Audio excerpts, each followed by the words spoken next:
Olá, internautas, sejam bem-vindos ao terceiro episódio da segunda temporada do podcast Garoto da Internet.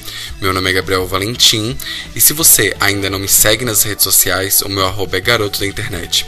Se você está me escutando agora, nesse exato momento, pelo SoundCloud, deixe um like e comente o que você tem achado dos episódios. E se você chegou até aqui pelo Spotify, segue o programa para ficar por dentro do que teremos por aqui esse ano. Lembrando para vocês que agora toda quarta-feira, 6 horas da tarde, nós temos o mesmo áudio que saiu aqui em formato de Artcast lá no meu canal. Então, se você quiser ouvir esse áudio e me ver fazendo colagens, é só esperar até quarta-feira e acessar o meu canal no YouTube. É só procurar por Garoto da Internet que você vai achar o meu arroba lá, vai achar minha conta. E é isso, eu quero saber de vocês. Como vocês estão aí na Terra? Como estão as coisas aí embaixo? Tenho acompanhado um movimento bem grande da quarentena. Aí o pico voltou, né? A galera tá começando a sair novamente.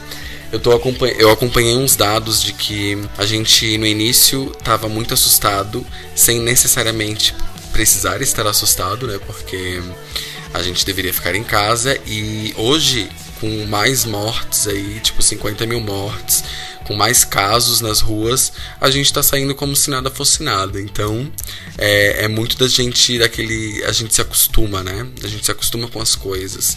E a gente tem que lembrar sempre que não são só números, são pessoas. E que a qualquer momento pode acontecer muito próximo da gente, ou se não com a gente, se a gente não tomar os devidos cuidados. Enfim, nesse episódio eu vou falar sobre o mar e o quão representativo ele pode ser pra gente, se a gente prestar mais atenção nessa imensidão azul que cerca a gente de todos os lados.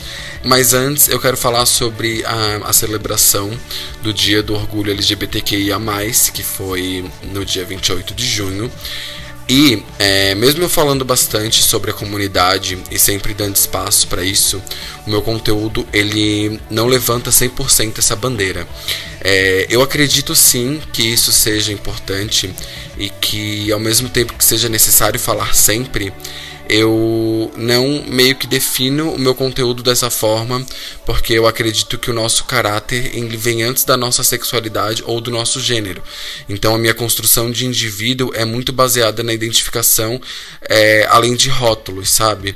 Então eu acho que meu conteúdo ele não é 100% sobre isso, porque falar sobre existência LGBT é falar sobre você, se você é uma pessoa que participa da comunidade. Então poucas vezes vocês vão me ver levantando essa bandeira, mas se você for acompanhar meu conteúdo com mais afinco, com cuidado e com um olhar de interesse, você vai ver que eu falo muito sobre a comunidade, mas eu não divulgo isso como se fosse algo comercial, entendeu? Eu não uso a bandeira LGBT em todos os meus posts que eu vou falar sobre LGBT. Eu não... Vocês estão entendendo o que eu quero dizer, né? Eu meio que não me apoio em cima disso para alcançar mais pessoas, porque eu acredito que tem que ser algo natural. Todo dia é dia de respeito e conscientização acerca dos direitos e da liberdade de todo cidadão. Então essa pauta não deve ser pontual. Essa pauta deve ser algo rotineiro que tem que estar no nosso dia a dia. Enfim, por morar em Floripa, eu sempre me senti muito próximo do mar em todos os sentidos. A minha família ela é totalmente ligada a isso e desde pequeno eu lembro de ter uma conexão com o mar muito grande por frequentar muito praia, pelos meus pais facilitarem esse acesso à natureza, por mais que hoje em dia eles não sejam mais essas pessoas, eles foram. Eles me introduziram muito cedo na questão de acampamento, de estar próximo da natureza. Eles sempre foram pessoas que gostaram muito de estar na praia. E eu lembro desde até hoje, que não faz muito tempo na verdade, porque só tenho 26 anos, enfim. Eu lembro que uma das minhas maiores alegrias era esperar o tal final de semana que a gente ia pra praia, que a gente ia acordar cedo, que minha mãe preparava tudo um dia antes e que a gente ia, sabe? A gente costumava ir muito numa praia só, o que era muito legal porque sempre que eu passo por essa praia me dá muitas lembranças boas. E meus avós também, por parte de mãe, possuem uma ligação muito forte com a pesca e com esse estilo de vida praiano. Então eu cresci vivendo essa realidade e depois de adulto mesmo que eu fui começar a entender como é um privilégio a gente ter acesso a essa imensidão azul, a esse respiro, a essa maresia, a essa liberdade que o mar tem o poder de trazer pra gente, né? Eu já vi algumas vezes na televisão, em alguns programas, algumas pessoas que nunca viram o mar ou tem aquele encontro a primeira vez com o mar. E é muito doido porque essas pessoas existem, assim como existem outras coisas que a gente faz normalmente no nosso dia a dia e que às vezes para uma outra pessoa é tipo um sonho em fazer, mas são coisas que a gente, né, não sabe também, que a gente só tem que valorizar mesmo as coisas que a gente tem. Pode parecer meio sem noção o que eu vou falar sobre isso, mas é porque eu acho que eu tenho, na verdade eu acho não, isso é muito real, assim, eu tenho a sensação de liberdade vivendo numa zona costeira, sabe? Eu tenho essa sensação de amplitude, parece que o meu interior e meu exterior, ele é conectado mais com o universo, parece, não sei explicar, parece uma coisa meio chapaceira, uma parada meio... uma coisa meio vibes e tal, meio viagem, mas é porque realmente eu sinto isso.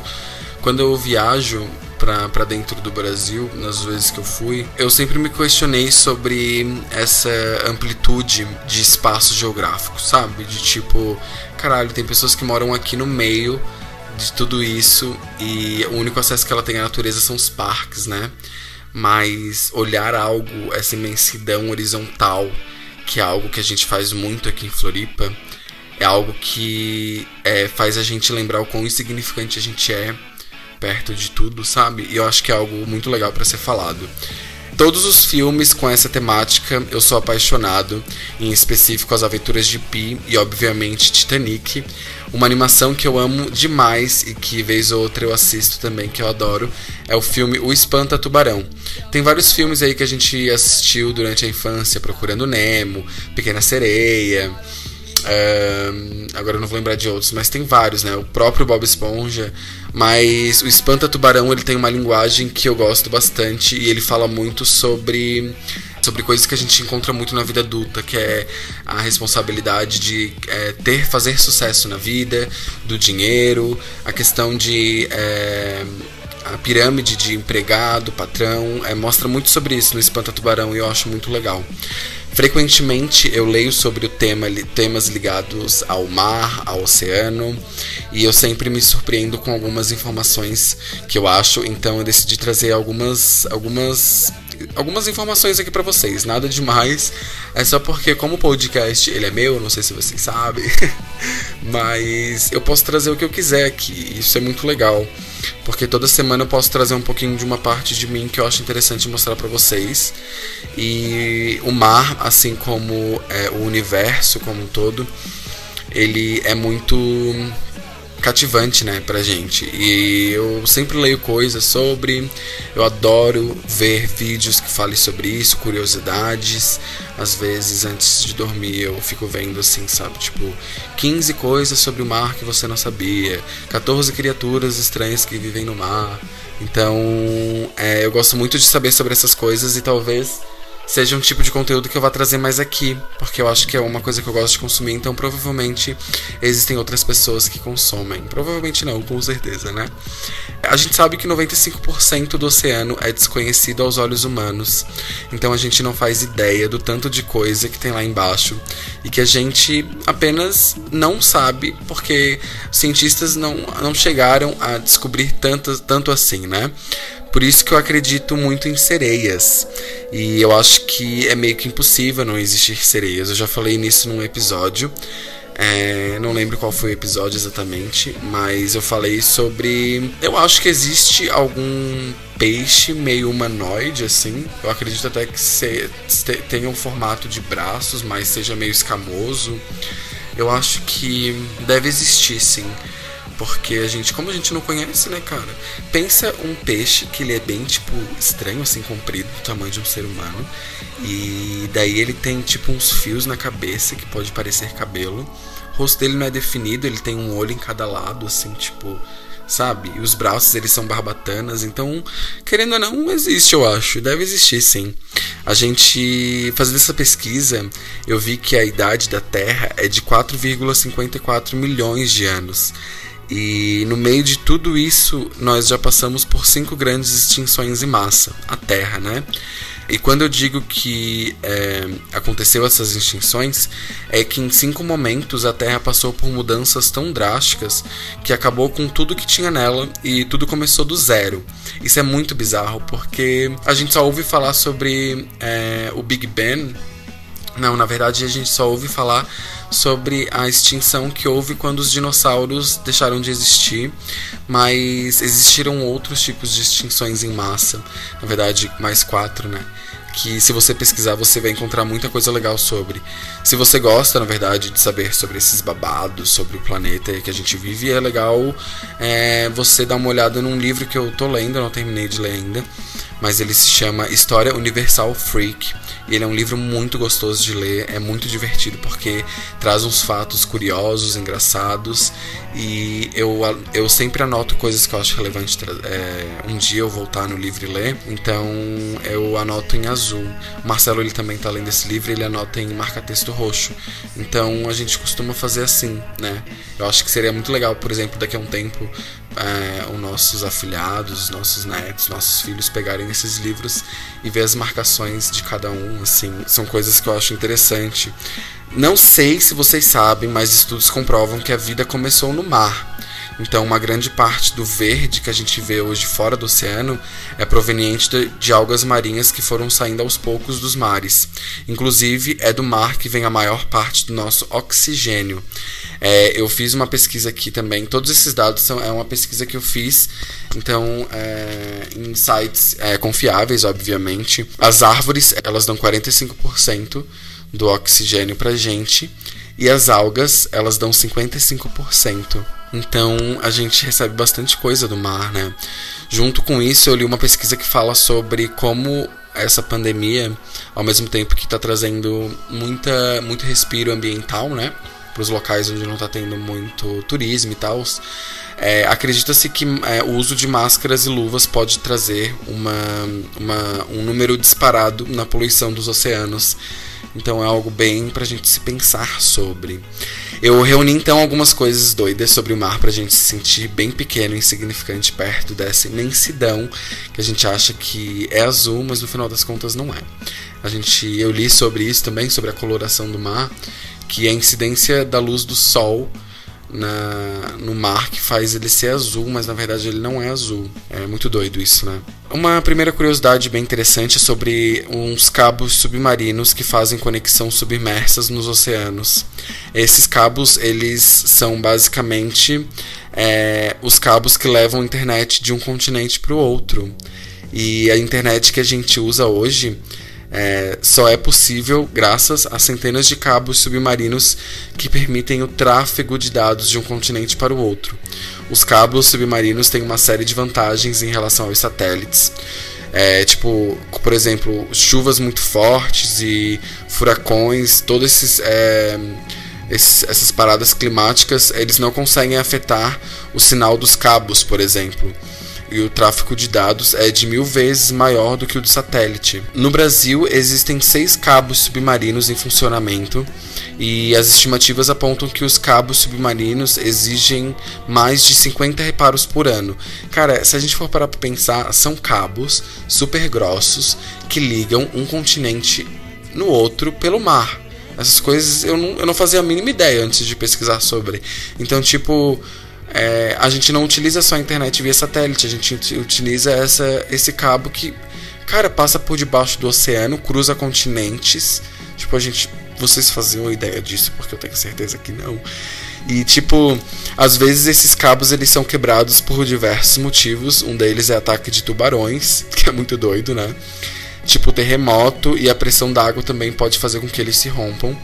E dependendo do local, os locais eles ficam sem internet, fica só via satélite, e daí a conexão fica muito mais baixa.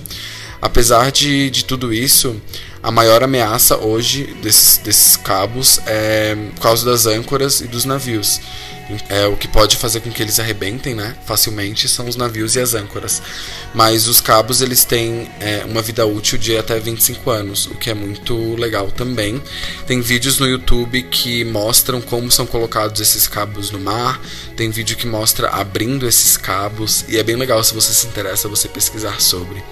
Em 1992, uma carga com 29 mil patos de borracha foi perdida no mar. O navio, ele fazia o percurso de Hong Kong para os Estados Unidos, e até hoje os patinhos são encontrados pelo mundo inteiro. Então, se você encontrar um patinho de borracha por aí, talvez tenha sido um sobrevivente desse naufrágio, ou alguma criança deixou ele caído por aí.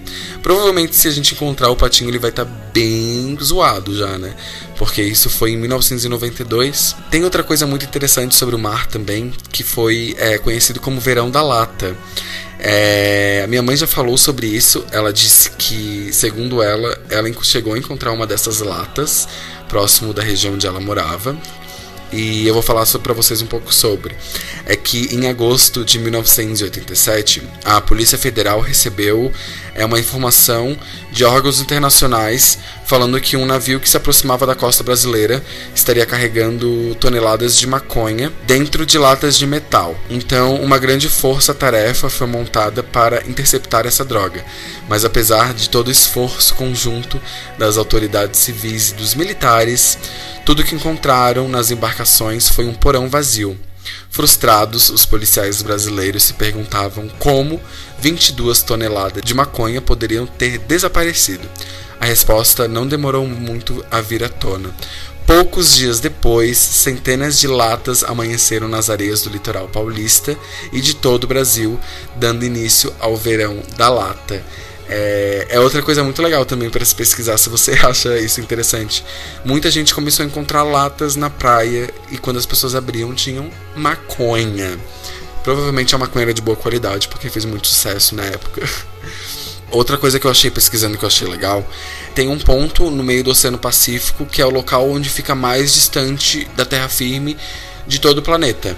Ele tem o dobro de tamanho do segundo maior oceano da Terra, que é o Atlântico, o Oceano Pacífico, né? O local onde se encontra essa distância foi batizado de Ponto Nemo, e ele fica a exatos 2,7 mil quilômetros de qualquer pedaço de terra. Pra gente ter uma ideia do tamanho, da magnitude desse marzão de Deus, a única coisa mais perto do local é a Estação Espacial Internacional, que fica a uma altura de 416 quilômetros acima do ponto. E quando eu pesquisei isso, me fez lembrar de todos os filmes que eu vi, tipo Náufrago, sabe? Que eu amo, mas que, cara, me dá um desespero, assim como Aventuras de Pi, porque tu fica pensando, mano, se eu me perco no mar, eu simplesmente... acabou pra mim, velho. Eu tenho uma aflição gigantesca. Eu morro de vontade de fazer cruzeiro, mas só em pensar que o cruzeiro, levando em consideração a magnitude de tudo, é tipo um grãozinho de areia ali em cima de algo que a gente não sabe que tem embaixo. Então eu morro de medo. Mas um dia eu quero fazer um cruzeiro ainda, porque eu acho que faz parte do meu checklist de coisas para fazer antes de morrer. Tem algo muito triste também relacionado a isso, sobre naufrágio, né? Que é a travessia de imigrantes em busca de oportunidades melhores em outros países, né? Nos últimos anos, a Europa ela recebeu a maioria dos refugiados do mundo que deixaram suas terras para escapar principalmente de conflitos como a guerra civil na Síria e na Líbia, ou de dificuldades econômicas mesmo, atrás de uma vida melhor. Isso é bem triste para se falar. Eu nem quero trazer os dados aqui porque são assustadores de mortes, mas é algo que eu quero fazer com que a gente lembre sempre, né? De como a gente não tem acesso às vezes a algumas informações de coisas que acontecem no nosso planeta, só que a gente não chega até na gente porque a gente está muito fechadinho ali naquela rede de coisas que a gente segue, que distraem a gente dos problemas maiores. O local mais profundo do oceano, já identificado pelos seres humanos, se chama Fossa das Marianas. A gente conhece muito pouco sobre o fundo do mar, e em termos de relevo, o humano ele sabe mais sobre a superfície lunar do que sobre o fundo dos oceanos. E dá para dizer que a Fossa das Marianas é a zona menos explorada de todo o planeta. É muito gigante o local. Alguns cientistas, alguns mergulhadores já conseguiram chegar até certo ponto desse local, que é a Fossa das Marianas. Só que em dado momento o submarino, que é a única coisa que consegue chegar até lá embaixo, ele começou a estralar. Eu vi uns relatos falando sobre as janelas começarem a tremer, porque a pressão da água ela é 10 vezes maior do que aqui em cima, né? Em cima da superfície. E a incidência de luz lá é tipo mínima, tu não encontra nada de luz nesse local. É muito doido, né, cara? Pensa os bichos que tem lá embaixo que a gente não faz a mínima ideia. Um dos maiores seres vivos, assim, animais, né? É a baleia. Tem uma baleia gigantesca. Eu nem cheguei a pesquisar sobre isso, mas é um dos maiores seres vivos. O maior conjunto de montanhas, ele fica debaixo do mar. Ele não fica acima do oceano. Então é algo que eu quis trazer também. É uma cordilheira submarina que chama. Então é isso, gente. Um episódiozinho sobre os oceanos, né? Sobre esse mar gigantesco aí que a gente ama, considera pacas, mas morre de medo. Quem nunca ficou com medo ali de coisas que passaram pelas nossas pernas, algumas algas, quando a gente entra no mar? Eu, basicamente, tenho coragem de entrar só em mar bem clarinho. Eu morro de medo de rio escuro e de tudo que vai ter ali embaixo. Mas esse episódio é só sobre essas curiosidades mesmo. E pra gente relaxar um pouco. Então é isso. Se você está me escutando pelo YouTube, comenta aqui o que você achou desse Artcast dessa semana. E se você está escutando pelo Spotify, corre lá pra você ver o que eu aprontei, tá? O que eu criei nesse Artcast. Lembrando para vocês que toda segunda-feira, 10 horas da manhã no Spotify e no SoundCloud tem episódio novo. Se você quiser saber sobre mais coisas que eu faço, que eu produzo, siga meu @ no Instagram, @garoto da internet. Lá tem o link do meu site. E se você quiser conversar comigo e mandar um tema, uma sugestão ou apenas um feedback, eu tenho um e-mail que se chama ogarotodainternet@gmail.com. Eu fico muito feliz das visualizações que eu tô tendo aqui no YouTube e da consistência que eu tô tendo de ouvintes no Spotify. Contem comigo para o que precisar. Logo a gente tá livre aí fora dessa quarentena, enquanto isso ficaremos em casa. Um beijo do Garoto da Internet, até o próximo episódio e tchau!